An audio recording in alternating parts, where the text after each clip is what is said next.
बघायला मिळतो। हा पिंगळा सकाळी 3:30, 4, 5च्या दरम्यान गावात असा फिरत असतो, रानामधून वस्तीमधून, आणि लोकांना काय करतो तर तो जागा करायचं काम करतो। त्याच्या हातामध्ये कंदील असतो आणि जवळ काठी पण असते, पण एवढे मला काठी नाही मिळाली तर मी अशीच आलेली आहे। तर बरं का, हा कंदील त्याच्या उजेडासाठी असतो आणि काठी ही सरपटणाऱ्या प्राण्यांपासून रक्षण करण्यासाठी ही काठी त्याच्या जवळ असते। आणि हा येतो पण कशासाठी येतो तर लोकांना जागा करण्यासाठी।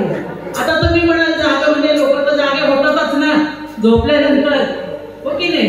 मग आता आपण काय करतो, झोपतो। आता झोपल्यानंतर आपल्याला सकाळी उठेल की नाही याची आपल्याला शाश्वती आहे का हो?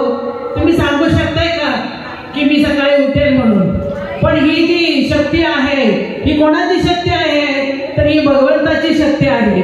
आणि या शक्तीमुळेच आपण सकाळी उठतो किंवा आपण हा दिवस बघतो। तर अशा प्रकारे आपण काय केलं पाहिजे तर या भगवंताचं नामस्मरण केलं पाहिजे। आणि काळ कधी घालेल हे काय आपल्याला सांगता येत नाही। म्हणून संत काय म्हणतात, आली या संसारा उठावे करा, शरण जाऊ दारा पांडुरंगा, देह हे काळाचे धडकुबेराचे, येथे मनुष्याचे काय आहे। तर मनुष्यांनो, सज्जनांनो, मी तुम्हाला सांगते, माझ्या माता भगिनींनो, मी तुम्हाला विनंती करते, या पिंगळ्यातून मला एकच सांगायचंय की तुम्ही भगवंताला शरण जा।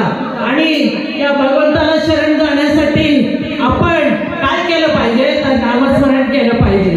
84 लक्ष योनी पार करून हा मनुष्य देह आपल्याला लाभलाय, बरोबर की नाही?